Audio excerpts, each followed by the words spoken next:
All right, I am all for car modifications. I'm all for it. But this is a little much. So let's go ahead and check it out. Check out the photos, and then we will discuss. We will discuss this abomination. That's what we'll call it. An abomination. Let's go.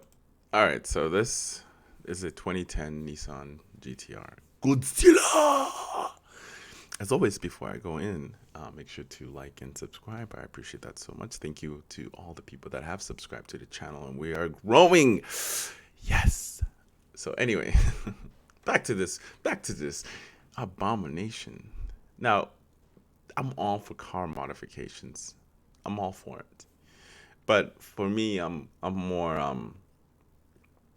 simple when it comes to car modifications. I don't like to put a lot of aesthetic stuff on the car unless it makes sense.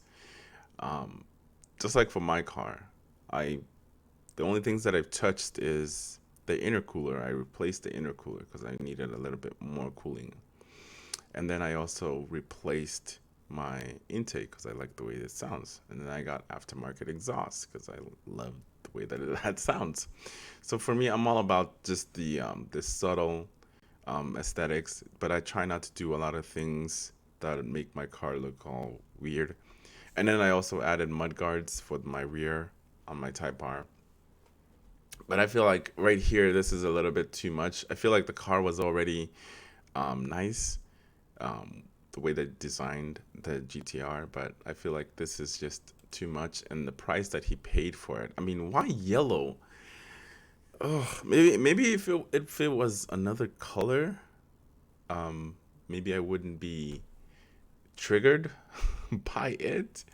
But the fact that it's yellow, I think that's what's crazy here.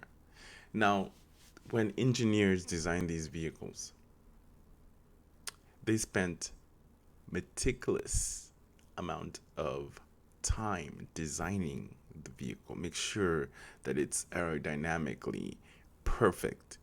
You know what I mean? Like they don't want you to do anything else. The car is what it is. That's how, like they done the work. So when you're adding all these other bits, that doesn't mean that it's going to be that effective.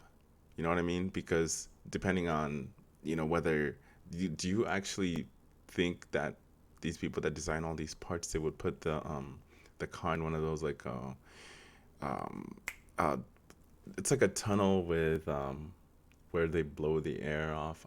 I don't know, to kind of like simulate which way the air would be going when you're driving down the road. Do you think any of these aftermarket places do any of that kind of research? No, they don't.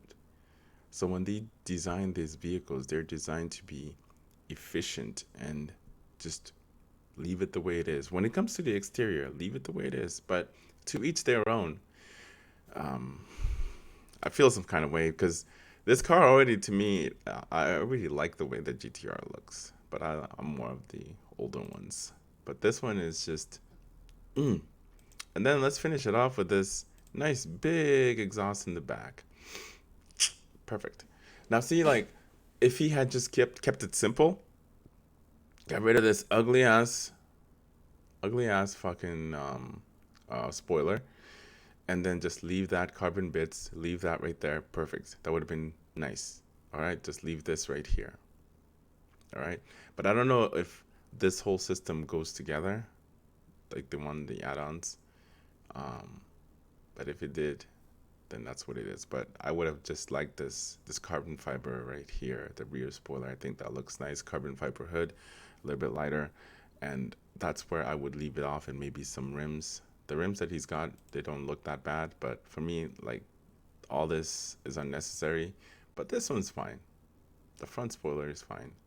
But these right here, how effective are they? That's what I'm saying. Like, has the company really? I don't know if it's called a wind tunnel. Is it a wind tunnel? Do you let me know in the comments below? Because I can't figure out the name of that testing that companies put their cars in. But anyway, so this person is asking 80,000 for this 2010.